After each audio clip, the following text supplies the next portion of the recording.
a ver hoy una continuidad con la unidad que habíamos visto. Para variar, hacemos la pregunta, ¿ven la pantalla compartida? Sí, sí. Buenísimo, bien, bien. Ya, que ya casi, casi que estoy más entrenadita. Bueno, em, vamos a ver la cuestión, les decía, de América Latina. O sea, nosotros la semana pasada vimos los 90, ¿no? O sea, todo lo que tiene que ver con qué pasó en nuestro país, especialmente a propósito de ese escenario. eh, Esperen un minuto. De ese escenario que eh, eh,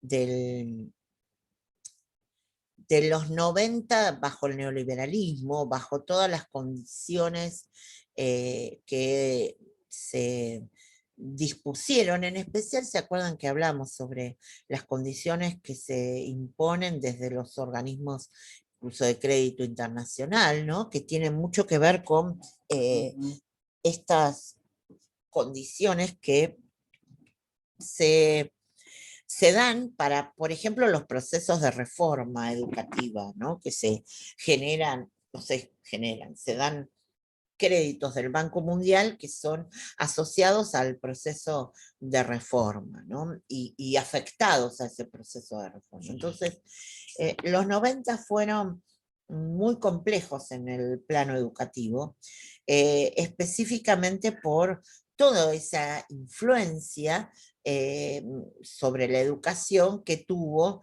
el fenómeno del neoliberalismo y que, como dijimos, fue un fenómeno que solo tuvo una presencia en la vida política y socioeconómica de nuestro país, sino que en realidad es un fenómeno eh, claramente internacional y fuertemente latinoamericano, ¿no?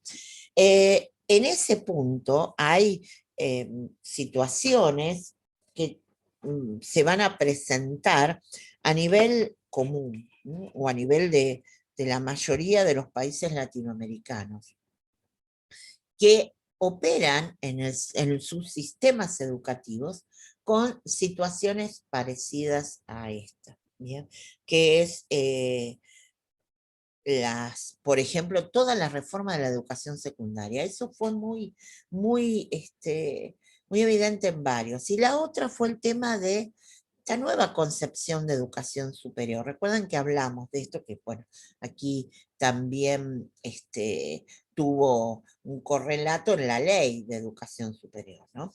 Y esta idea de que la educación superior es como el gran paraguas que alberga al interior del mismo las universidades y los institutos, ¿bien? De lo que llamábamos terciarios. Muchos que tienen que ver con formación docente y otros que tienen que ver con formaciones en general, digamos, o en habilitación de títulos que tienen que ver con otro tipo de cuestiones que no sean la docencia. Lo cierto es que amparados normativamente quedaron todos bajo esta idea de la educación superior. O sea, nosotros vimos a lo largo de todas las unidades anteriores que tuvimos que trabajar la cuestión histórica, ¿se acuerdan que hemos visto muchas leyes, ¿no? Normativas que tuvieron que ver con el ordenamiento? Y siempre vimos, hablábamos de leyes universitarias, ¿no? O de leyes que iban exclusivamente sobre la universidad y normaban sobre la vida en la universidad. Estas superan la instancia universitaria. Ahora, ¿cuál es la repercusión de todas estas políticas neoliberales que se dan en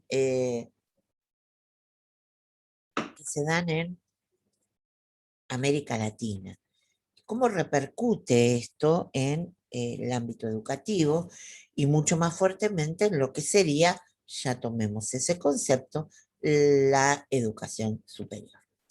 Para esto vamos a usar un texto que ya tiene unos años, pero me parece que Brunner, que es un investigador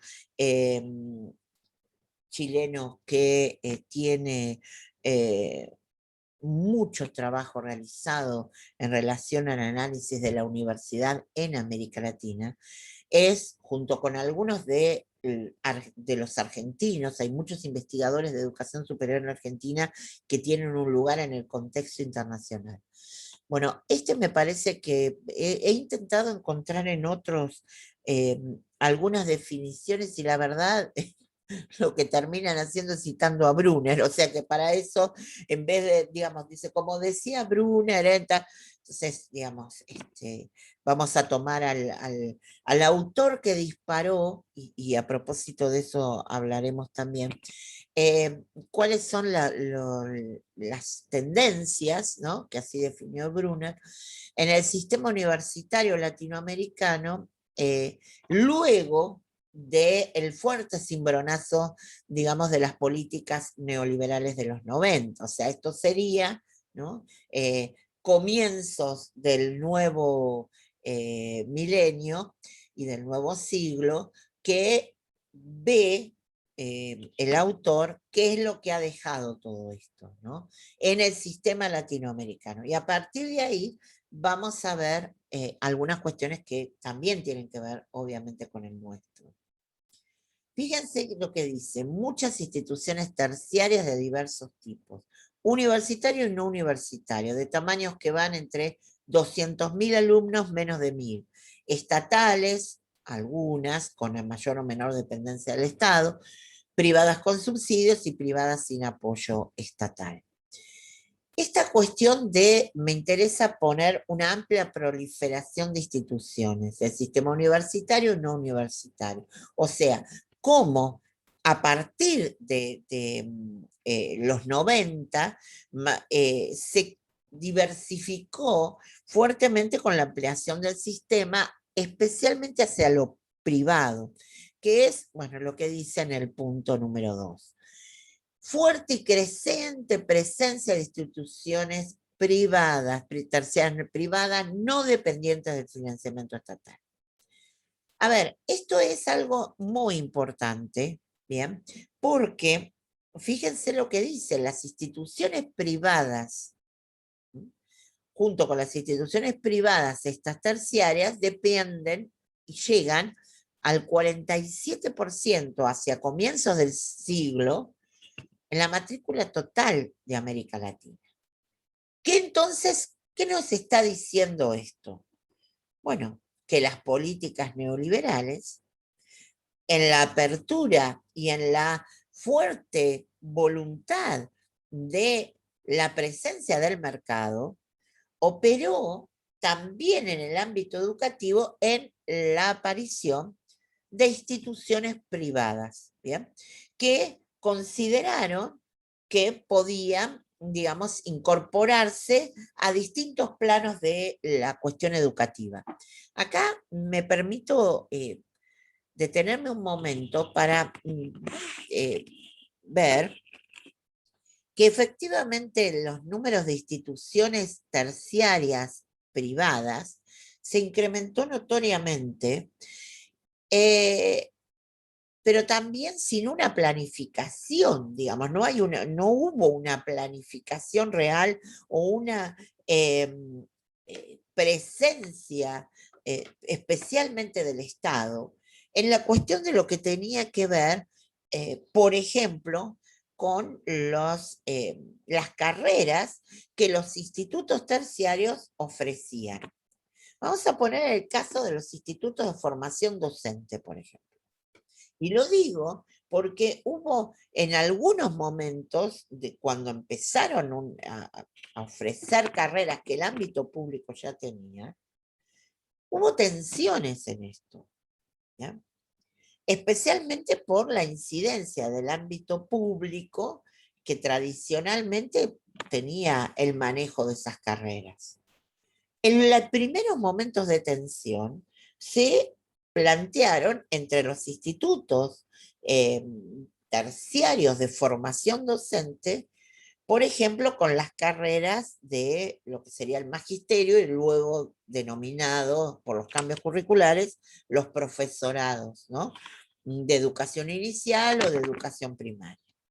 Pero luego empiezan algunos de esos institutos a operar en la búsqueda de profesorados que daban las universidades nacionales. Y en el caso de Argentina hubo varios de estos conflictos, ¿bien? En donde las universidades nacionales en algún momento salieron a plantear también esta cuestión de los títulos que se dan en institutos terciarios sobre profesorados que están en el mismo territorio, digamos, ¿no? Entonces, eh, estas tensiones, ¿bien? Se producen en la medida en que aparecen muchas instituciones terciarias que son reconocidas, porque el problema no pasa porque aparezcan, sino porque se los reconozcan.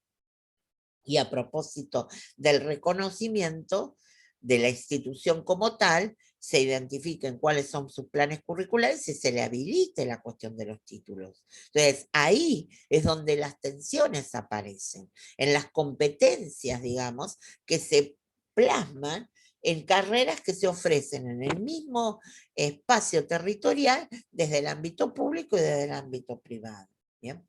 Y especialmente los que salen, digamos, eh, claramente a plantearse en relación a esto, son el ámbito público que observa una competencia en alguna medida desleal, porque en algunos casos, digamos, la cuestión de las horas habilitadas de presencialidad en cursadas eran notoriamente menores. En el tercer punto que marca Brunner es el hecho de que hay una gran diversificación, ¿no? Tanto a nivel horizontal como a nivel vertical. Dice, las instituciones buscan ampliar o profundizar los espacios de reclutamiento estudiantil y expandir sus coberturas de áreas del conocimiento. ¿Bien? Entonces hay nuevos programas, nuevas sedes, nuevos certificados. ¿Qué es lo que aparecen aquí? En algunos ámbitos, por ejemplo, universitarios. En esta vinculación fuerte con la cuestión del mercado, la oferta de carreras que tienen que ver directamente con las necesidades del mercado, con las necesidades que está, digamos, que el termómetro del mercado está planteando. Y a eso alude, nuevos programas, nuevas sedes, nuevos certificados, que en realidad la idea pasaba justamente por unas definiciones más cercanas a las cuestiones económicas y a las definiciones de lo que estaba pasando en el plano económico que hacia otras. Lo mismo, o sea, no solo con la creación de nuevas carreras, sino con acuerdos directamente, eso lo empezaron a hacer muy fuertemente las universidades privadas. Acuerdos con empresas, acuerdos con empresas, por ejemplo, en términos de capacitación. Entonces, alguna posibilidad de estudio de posgrado se hacía en acuerdo entre una empresa con una universidad privada, por ejemplo, ¿no? Entonces, en ese acuerdo había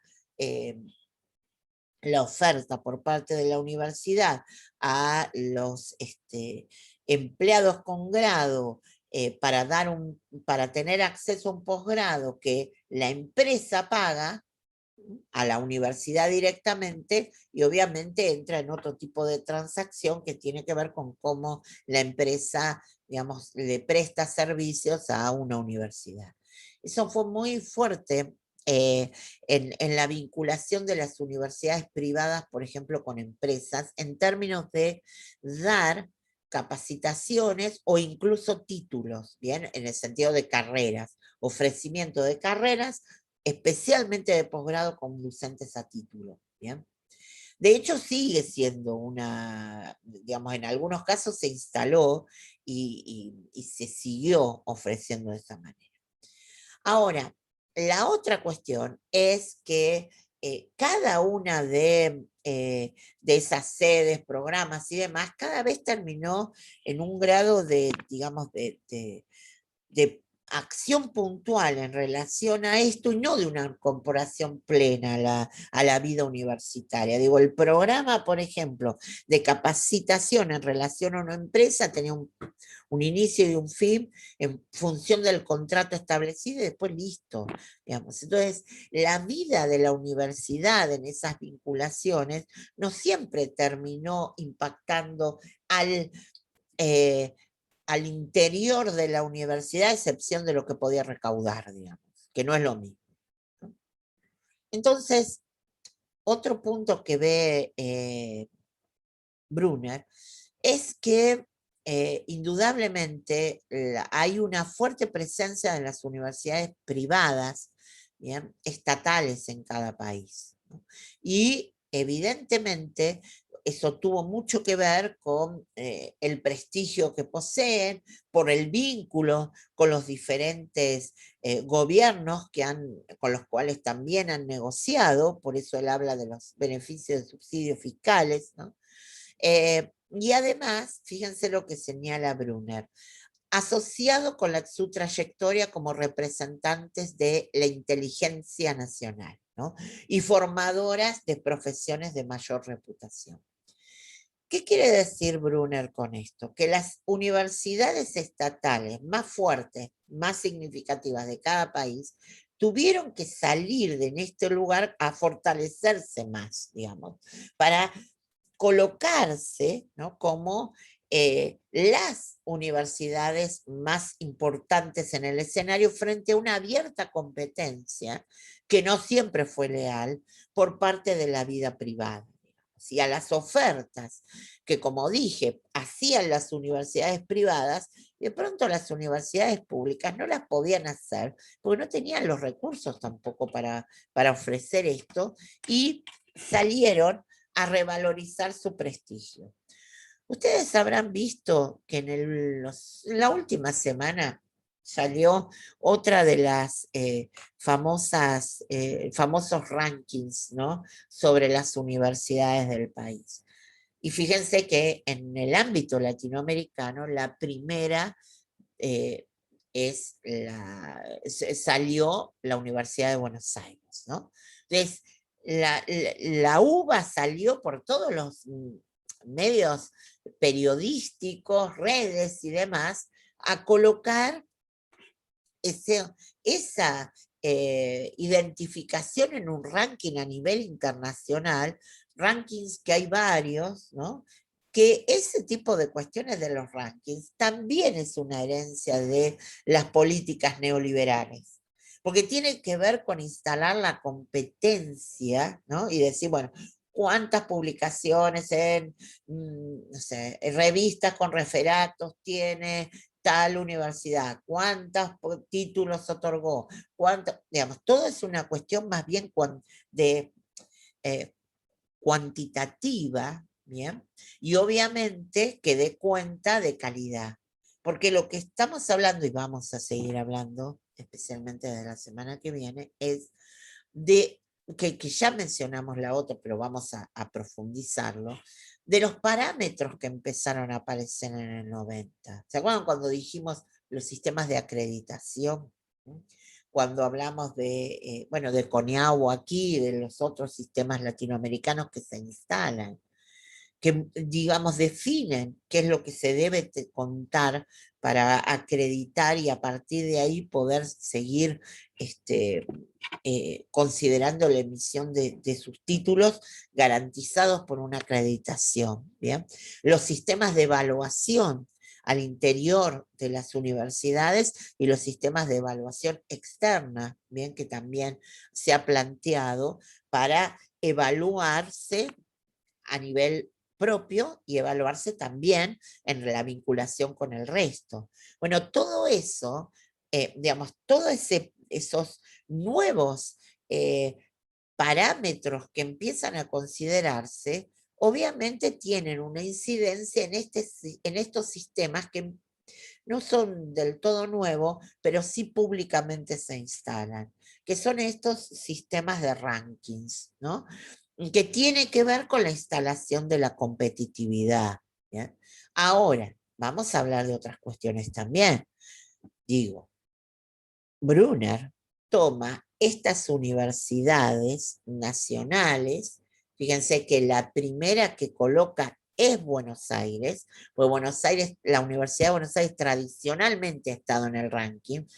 La otra, a ver si está acá, la de San Pablo, ¿bien? La USP es como que es otra de las universidades fuertes.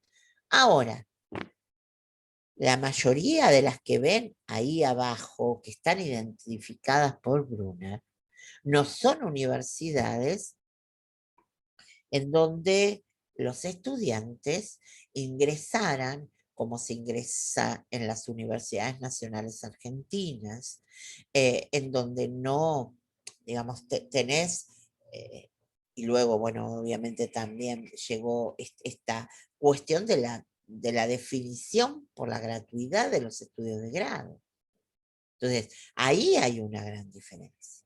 La posibilidad que tiene la Universidad Argentina no la tiene el resto de América Latina, ¿no? Y cuando hablamos de América Latina, no nos vayamos muy lejos de nuestros vecinos, empezando por el vecino, digamos, de donde proviene quien escribe, que es Chile.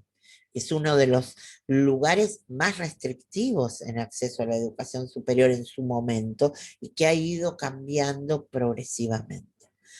Entre las cuestiones que yo les voy a subir algún artículo para este tema y eh, seguramente uno o dos artículos para este tema, los que vamos a ir siempre subiendo como hacemos después de cada clase, algo más. Les voy a subir la entrevista que le hicieron, si mal no recuerdo, es esta semana o la anterior, no pasa de ahí, a la primer rectora mujer de una universidad chilena, no la de, digamos, no la de la Universidad de Chile, sino otras de las prestigiosas chilenas, y se la hacen no solo porque es la primer rectora mujer de esa universidad, sino para demostrar, para que dé cuenta de todo el esfuerzo que tuvo que hacer para poder llegar a ir a una universidad. Y la verdad es que la entrevista de ella, donde cuentas que vendió helados, digamos, de todo tipo de prácticas que muchos estudiantes también hoy realizan en la Universidad Argentina para poder seguir eh, yendo a la universidad y comprando los apuntes, comprando los materiales, los libros, y hoy la conectividad y demás. Pero en Chile además había que pagar cuotas.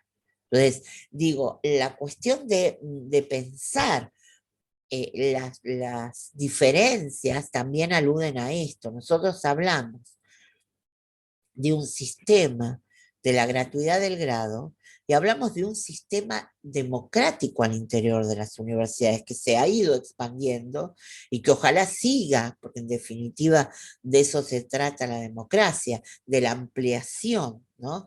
De la ampliación de derechos, de reconocimiento de derechos y de la posibilidad que tengan todos los sectores de poder participar desde distintas maneras en la vida política universitaria, ¿sí? Ahora, eso es porque nosotros nos miramos a nosotros mismos y obviamente gratuidad en el grado, eh, todo lo que tiene que ver con la democratización en los órganos de cogobierno, cada vez avanzamos, de pronto nos falta, pero vamos en un plan.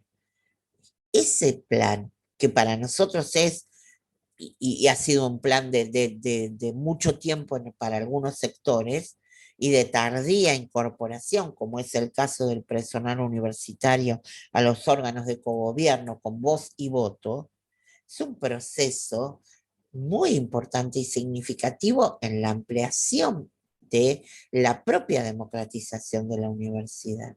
Pero eso no significa que lo que nosotros vivimos acá en la universidad, en las universidades nacionales argentinas, sea lo que se vive en el resto de América Latina, aún hoy.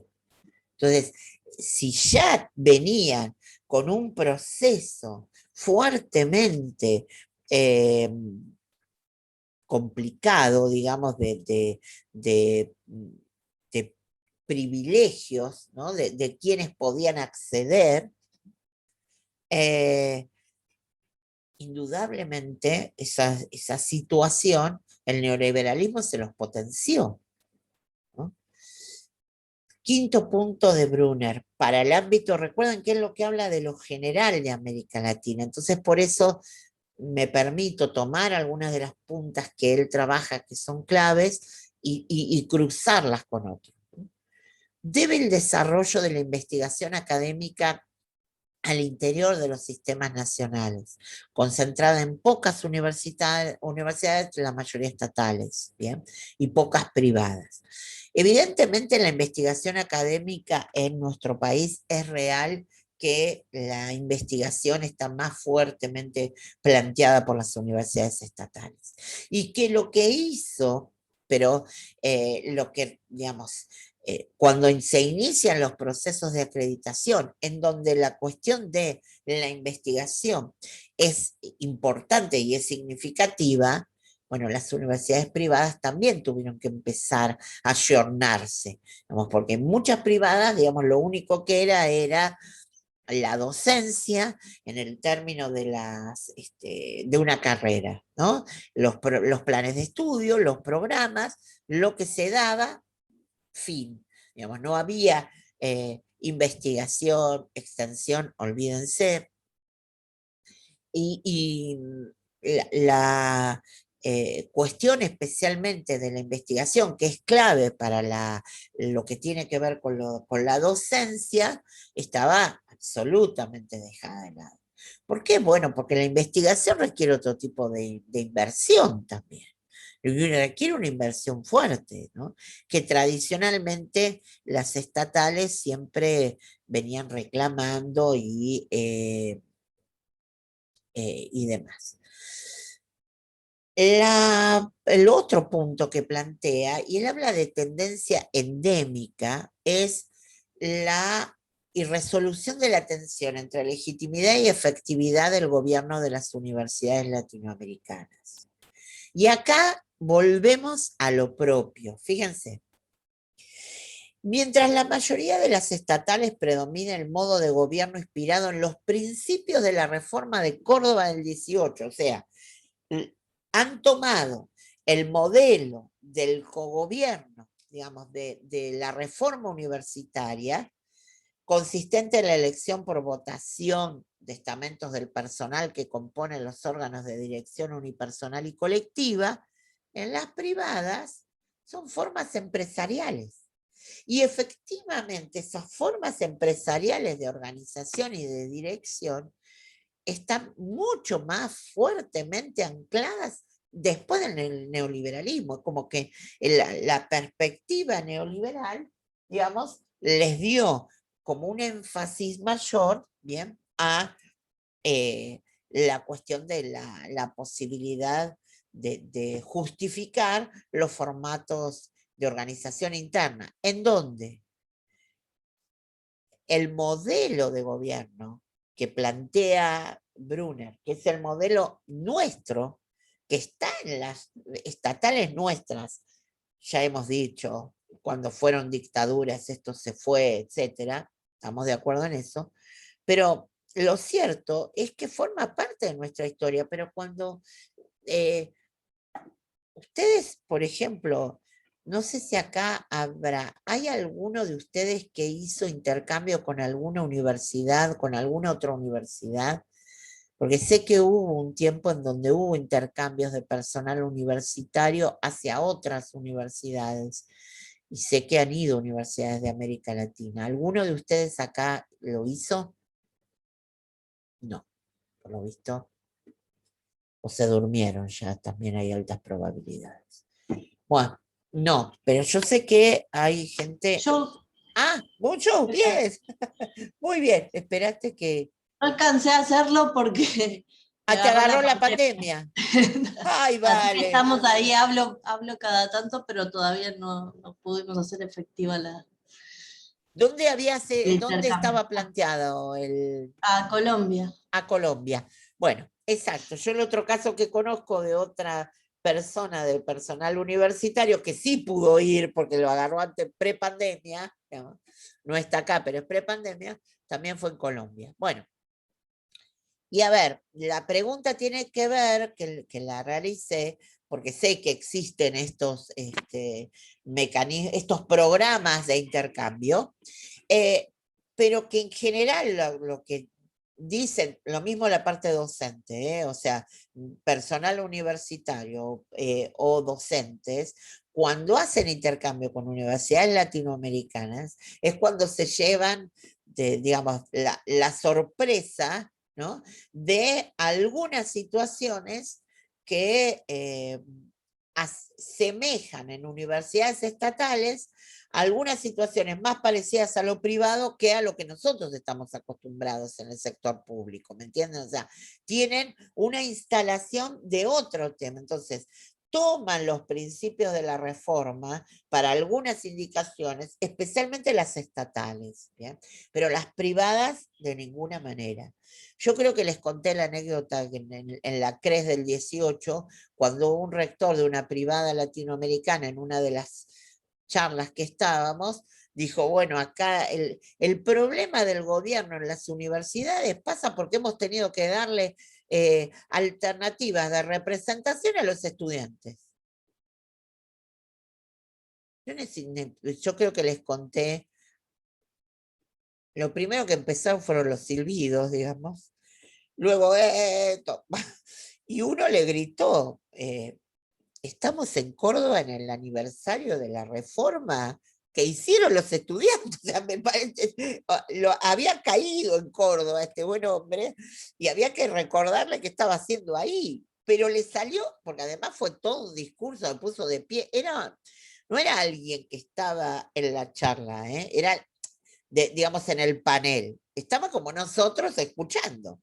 Enloqueció porque había un rector de universidad argentina, una de Paraguay, que había trabajado sobre los principios también de la universidad estatal.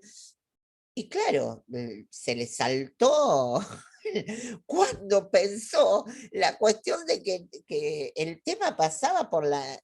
¿Cómo era posible desde que los estudiantes, digo, o sea, hemos tenido que incorporarlos? Bueno, ahí se metió la política, se metió todo, no fue hay que reconocerle la valentía, ¿no?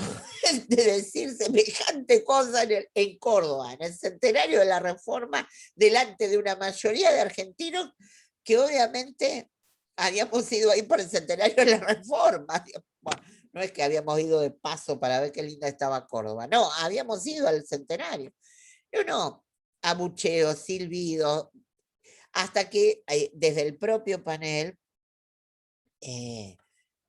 digamos, alguien además de los gritos, ¿no? De estamos en el centenario de la reforma, esto fue un movimiento de los estudiantes, qué sé yo, uno de los del panel le explicó que obviamente la participación estudiantil debe ser dada en función de la representación que deben tener en los órganos de cogobierno. Y en cualquier caso, claro, venía de una universidad privada, evidentemente se le había planteado que una de las cuestiones que debía reformar como para dar otros aires, digamos, de libertad y que tenían que ver con los procesos de acreditación que debía demostrar, cuando lo hizo, porque lo debía hacer, se le vino la noche, porque, digamos, cuando se abren los procesos de participación, uno nunca sabe, digamos, hasta dónde se va a llegar ni qué es lo que se va a pedir. Está bien, de eso se trata.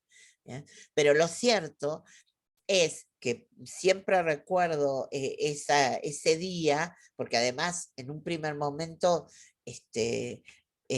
a medida que iba hablando ya le empezaban los silbidos, digamos, y en general los paneles, las charlas habían sido súper amenas y aún con las diferencias muy puntuales por parte de universidades privadas latinoamericanas, nunca habían llegado a este nivel, digamos, de alguien que estaba muy enojado con la participación estudiantil.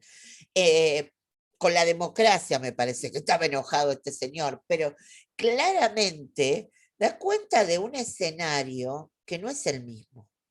Lo que quiero decir es que muchas veces nosotros nos posicionamos en nuestra universidad, en las características que tenemos y en las universidades nacionales argentinas, y vamos hacia universidades de países hermanos latinoamericanos, y son hermanos en los principios reformistas, pero no necesariamente en la aplicación de los mismos. ¿Bien? Entonces, las tensiones aparecen. Y por eso después le voy a subir esa entrevista a esta rectora que, digamos, yo imagino que hay muchos rectores o rectoras en nuestro país cuya historia, digamos, no deja de ser muy parecida a la de ella, pero hace décadas que tenemos esa situación, ¿me entiendes? No es un caso como testigo, no da para colocarla como algo así, entrevistada por la televisión, porque es una cosa nunca vista que alguien que tuvo que trabajar para pagar la carrera universitaria llegue a tener la máxima autoridad. A ver, de lo que está dando cuenta esto es de algo absolutamente extraño, por eso lo muestran. Quiero aclarar, son muy respetuosos y respetuosos en el sentido de estar contentos de todo lo que ha pasado, pero la verdad que algunas de las expresiones de ellas remiten a cuestiones que para nosotros en nuestro país es común, pero evidentemente para Chile no lo es. No lo es porque es mujer, no lo es porque fue trabajadora para pagarse sus estudios, no lo es por varias cuestiones, ¿me entienden? Y ahora lo ven como una situación muy, muy especial. Y recordé de alguien familiar que fue a Chile eh, en un intercambio empresarial, ¿no? Y cuando llega a Chile se encuentra que todos los de su mismo rango es mujer, de quien estoy hablando y graduada de nuestra universidad. Fue a Chile y bueno, eran todos hombres, primera cuestión. Y la segunda cuestión es cuando le preguntaron digamos, eran todos hombres, provenían obviamente universitarios, todos que la mayoría venían de tradición familiar universitaria. Y cuando le preguntaron a ella, digamos, de dónde había hecho toda su formación, ella, salvo el jardín de infantes, todo lo hizo en la educación pública. Se los dijo y le dijo que su padre, que trabaja su papá y ha tenido almacén. Se le rieron, le dijeron que le estaban mintiendo, que eso no, ¿cómo que de dónde viene? Sí, sí, yo soy la primera universitaria en la familia, pero lo hicimos todo en educación pública, yo nunca pagué, no, nunca pagué nada. Bueno, no daban crédito, era como si hubiera encontrado una situación rarísima. Le digo, no, a ver, yo no soy rara, la mayoría de los que estudiaron conmigo eran iguales. A ver, bueno, de lo que digo es que lo que nosotros podemos ver como normalidad no es una normalidad en otros escenarios universitarios